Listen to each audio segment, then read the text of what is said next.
All right. Thank you for joining us for another episode of &Co. Today, we've got myself. I'm Lane Ferguson. I'm the activation team lead for Yard, joined with Joe Nickel and Brooke. We just recently came back from an activation that we got to do in Wheaton, Maryland with our client, Montgomery Planning. And part of this project was working with the community on creating an activation that could really think through a new use for underutilized space. So this project started back in August of 2025, and it's come a long way, and we just finished our activation earlier this month in June. What was really fun about this activation was it was new for us. We turned a parking lot into a roller skating rink. So it was a very playful, very colorful activation, but there's so much more to it just from the behind the scenes for what you get to see in our kind of our cool pictures of things that we really feel like made a big impact for the community. So throughout this &Co podcast, you're going to hear why it happened, who made it happen, and what changed because of it. Just to go back up a little bit back to when we started this project, we were hired by Montgomery Planning, who is the county's planning division that covers all of the Wheaton community. They were asked us to study the area and really come up with how they could make more of a place and a better connectivity throughout their downtown triangle. You'll hear us a few times throughout the podcast, I'm sure, referred to it as the triangle. And that's kind of a local term of how they talk about their downtown area. We started the project and calling it the Wheaton Placemaking Initiative. What's really great about Montgomery Planning is they work with a lot of the communities within the county of creating different placemaking tools. And so we wanted to make this very unique to the community, something that they couldn't just find in another town throughout the county, but something that felt very much like Wheaton. And something we knew about Wheaton pretty early on is that it is unique compared to the county. There's a lot of diverse and local culture there that we knew they wanted to keep. There's been hesitation for growth, but then there's a lack of connectivity. So for people that are there that are local, there's a tight bond to what they like about the place and what they want to continue seeing in the place. But it's not really a regional destination. Other people in the county don't really see Wheaton as a spot where they would want to go spend a weekend at. So part of our challenge was two things. One, making sure that we were uplifting the local businesses that were currently there. Those are things that people loved about the community, whether it was the restaurants, the small business retail. Those are things we knew what we wanted to stay in the Wheaton Triangle. But we also knew we had to give people a reason to actually want to come into a Wheaton. People kind of thought that they knew what to expect when it came to Wheaton already. So giving people actually a reason to want to choose to come spend a weekend there. And then beyond that, thinking through that connectivity, which was a really big part of the conversation at the beginning, is we knew if we were going to convince someone to make maybe an uncomfortable walk or an uncomfortable bike ride into a place, there had to be a reason and make that work for their experience. So Joe, I'm going to pass it off to you if you want to talk a little bit more about some of the challenges that we faced as we've got going on this project. Yeah, thank you, Lane. So one of the core challenges that the client set out for us to solve was overcoming infrastructure. As you mentioned, the site is bounded by these large streets. The visual permeability into the center of the triangle is limited. You've got a variety of vintages of buildings that some feel comfortable and safe and more active, while others are looming or seem like they're being disinvested in or lack investment in their transparency or welcomeness to customers and visitors. And so when we were studying the infrastructure, we immediately found ways that, yes, those could be overcome, but also came to the realization that even if we solve those infrastructure elements, that we would be missing a huge component of this, which is what do you experience once you're better connected? And this is what I think separates tactical urbanism or activation for its own sake. How do I fix a street? How do I slow traffic? How do I do these things with a broader mission, a broader goal, a broader objective around how do we reinforce a local economy that's kind of hidden in plain sight and grow it with kind of people-based activities and reasons to be there and spend time there, even if it's not a strictly commercial reason that you would be there for. And so we started to rethink what this destination could be in the heart of the triangle. We knew that we would have to create this kind of overt spectacle of life, where people could come enjoy the experience of being next to each other, of seeing each other, and almost creating a theater for people watching. And when we started to think through what this site could and couldn't do, and testing different options with the community, we arrived at the idea of a roller rink. And a roller rink is an interesting play and an interesting tool here, not only because it creates a very legible public space, the rink itself, but the activity that it engenders. People of all skill sets, people who have put on skates for the first time, people that have been skating all their lives, mingling together and creating a venue and a stage for people watching their loved ones, their friends, or complete strangers, in many cases, kind of making a fool of themselves. And the humility and joy that can kind of come from watching the humanity in all of us in navigating a new space. And so around the rink became this really great environment for sitting. And you may bring your lunch there or have a drink there, but a lot of times people were just sitting to enjoy watching others. And maybe in some cases keeping an eye on a 6-year-old that's skating around the rink, but in other cases just laughing together at the joy of active life and mingling with this new experience in a new space. And so pulling all that together made the challenges of actually connecting into the district much easier to handle. In fact, a lot of the surveys that we did in asking people what their experience was like really minimized the challenges of getting there, because the joy of arriving there was so great. And so it was an interesting lesson learned in why and how you think about these activations, that it isn't so much always just getting the street right or getting the crossing correct, although there's always improvements that can be made there. But it's showcasing what it's like to be in a place once you are there, once you have arrived. And so I think that was really instructive, really great insight that this project revealed for the community. Awesome.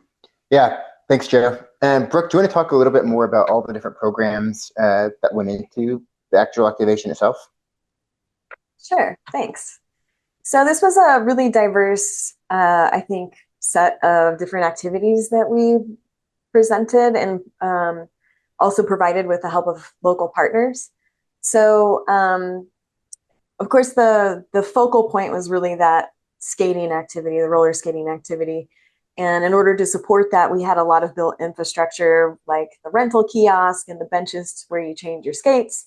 But it's almost like you take that focal point and then you work to build the edges. So around the focal point and the main activity of skating, we had a lot of seating. Again, that theater experience to be able to watch. The seating was also used for eating and enjoying the taste of Wheaton, which was very purposefully reprogrammed around, because we knew that was a draw. There was a lot of pride around that existing festival event. And so we coupled this activation alongside that. We had a stage for the DJ.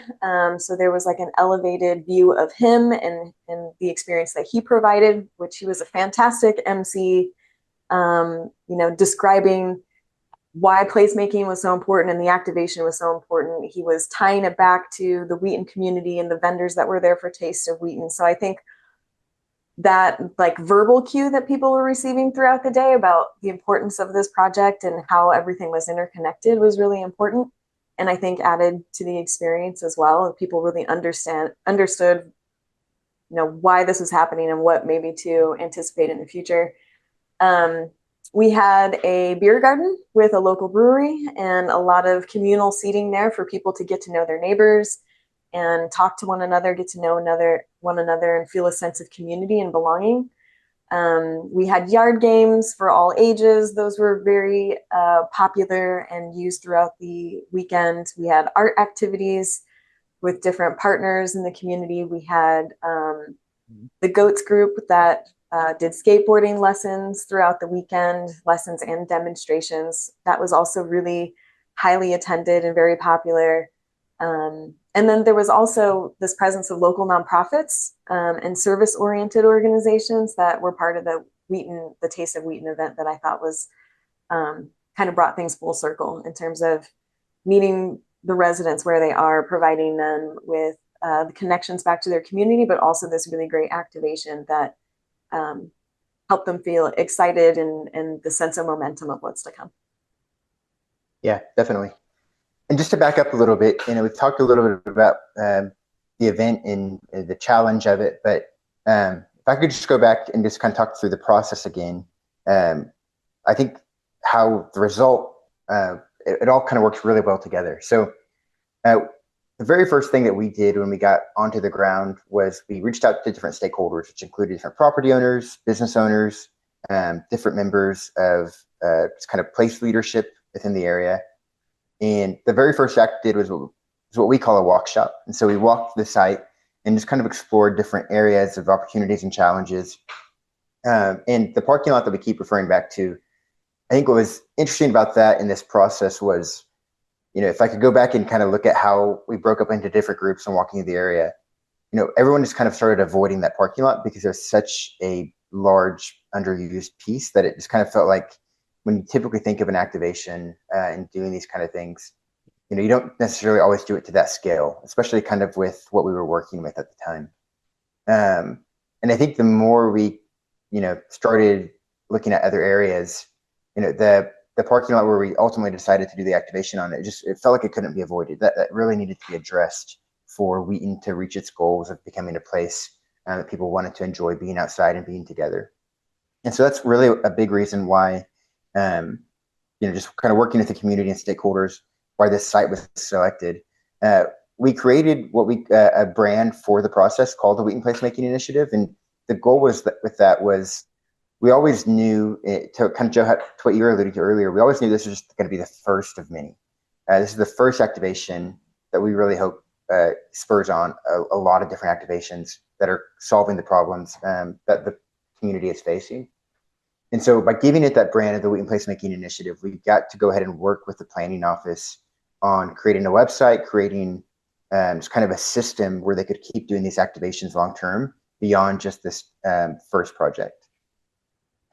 Within that, so there's a website, social media created for that. We came back in December and we did a big open house event where we invited people to come to different stations and not only give, feedback on the design and what they would like to see change and things that would like to be added to it, but feedback also on, other parts that when you really experience a place, how can we make those a part of this activation? So a lot of the reasons, like why we had a beer garden, why we ended up adding skateboarding, part of this came directly from hearing from the community of things that they really felt like they would be proud of, the things so that they would bring their friends to and they'd want to spend a Saturday doing. So all of those things really led up to this.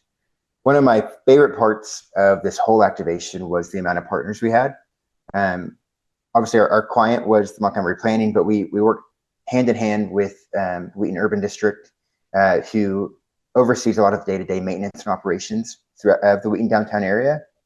And so getting to pair with their Taste of Wheaton event, which is an annual event that's already trusted by the community, was, I think, a really big key to success of just kind of having a built-in audience that we knew would want to come and explore this. And so the Wheels in Wheaton, which is what we ultimately created, was a big part of that event, but we couldn't have done it just without their help. We also had a lot of help from Montgomery County's Parks and Recreation. They brought in a lot of plants and furniture to help bring this space to life. Brooke alluded to, we had DJs and we had a local brewery, Saints Row Brewing, that were awesome, as well as even a local skateboarding group called Goats on Wheels, which led different skateboarding demonstrations.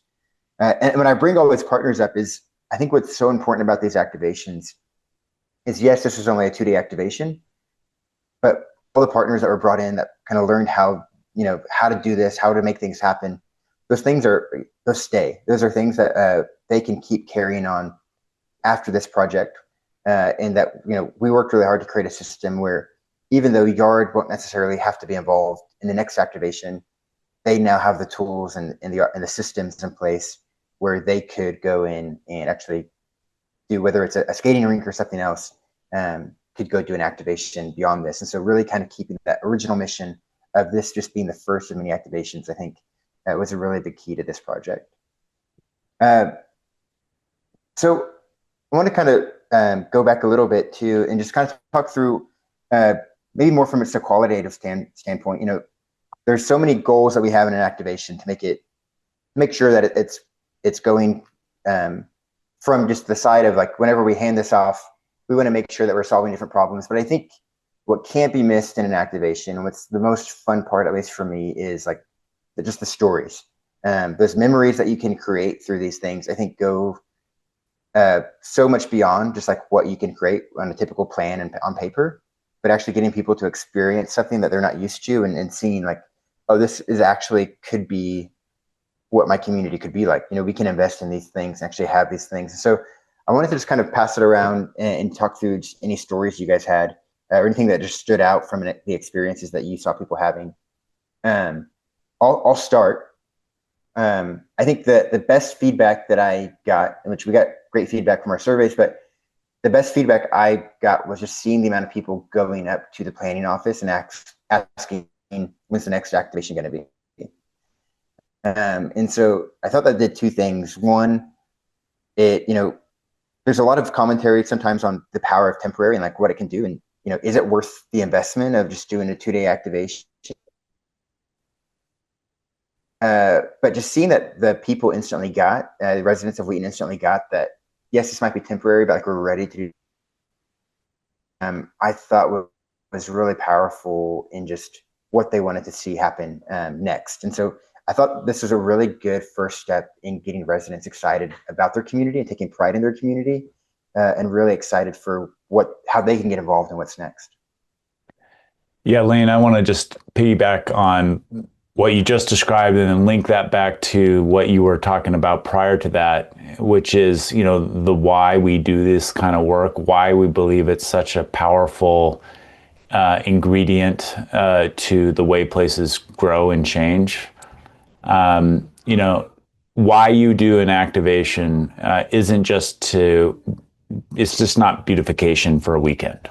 It's not just about improving infrastructure or what gets built, although it does both those things.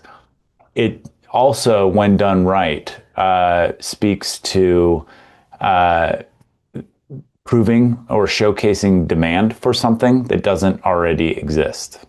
And so what you were touching on just now is people realizing that this is what we could have if we just thought about it somewhat differently, and communicating that first to themselves and to each other, but then to, folks that are in charge of the district, in charge of curating that experience or allowing life to flourish in this place, that this is proving what we've had in our hearts and minds for this place all along. And then the second piece, or the third piece that these activations develop for folks is that the operational kind of confidence that, we may think that the lift of getting from here to there is just too great.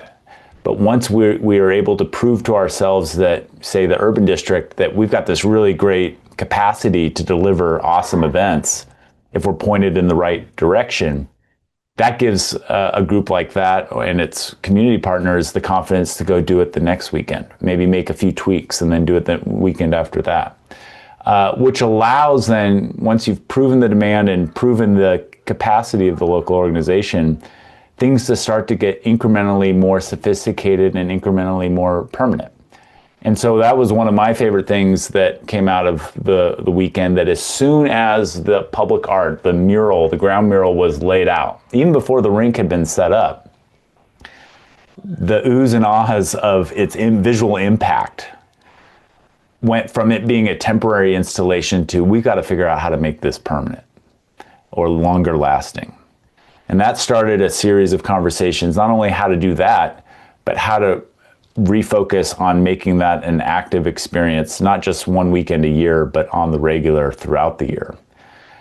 So that, from a high level standpoint, was a great memory from the weekend.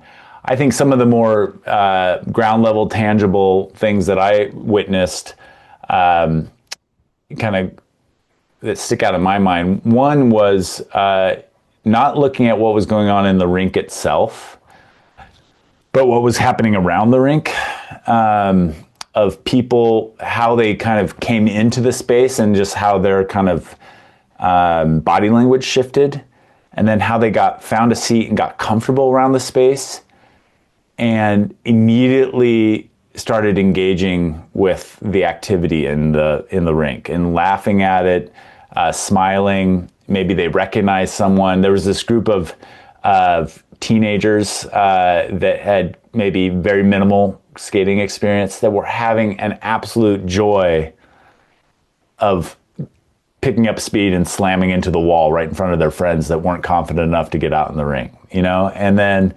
having fun holding each other up and starting to gain confidence in skating around the rink and stuff like that. And just all smiles, all joy. And they were folks this was a group that left the rink after their time had expired and came back multiple times throughout the day. And it was a lot of fun. And then just one really personal reflection that I didn't expect to really get much out of, but I love the silent disco. Not just handing out the headsets and things like that, although that was fun because it was a whole different audience, not on skates, but that was invited to partake in the spectacle of the space. But the whole tone for an hour or a half hour shifted in the rink from one of laughter and squeals and noise to silence. And it was like a whole different mood shift that allowed everybody to catch their breath. Someone compared it to the adult swim hour at a swimming pool before it would go and open back up to the skating function. That was cool for a lot of reasons. It also kind of built the line to sign up for skates again. So by the time that we were ready to open the rink again, we had a line of folks ready to jump out there. So that was a lot of fun as a kind of foil or a break from the normal activity. Yeah, so I have similar things to share. So kind of not personally, but like more externally thinking about this project, and what I really appreciated and enjoyed about it was how much the community showed up for this. Like, Joe, you'd mentioned there was a lot of folks who had no skating experience at all, and they just did not hold back. Like, they got in line, they signed their waiver, they got out there, and they just had a blast. I think it's a testament to like testing new concepts that and seeing what works and when people show up and just kind of measuring like what the feedback is and whether or not it can incrementally become more permanent. But the fact that people are just like willing to try something new, they want to come out and see it, that they'll show up because they want to test something out, I think was really cool. And it speaks to this process that we're all a part of incrementally improving neighborhoods and communities and business districts. And it's like a test and fail and test and succeed process. And I just think the way this community showed up for it was really cool. And then personally, my very favorite thing that I got to do every day was just get off the metro and then turn the corner and see this whole site. I mean, it was from being there from before it was built to seeing it in its full functionality was just a really satisfying and impressive thing to see. You turn the corner around this building and bam, you're hit with all this color and this vibrancy and energy and activity. And also like passive rest. People are sitting in the shade underneath one of the trees that were brought in and enjoying a coffee that they bought at the local coffee shop down the street. And they were talking to their neighbors. It was just really inspiring, and I think had all the elements of a really fantastic place. Yeah. Yeah.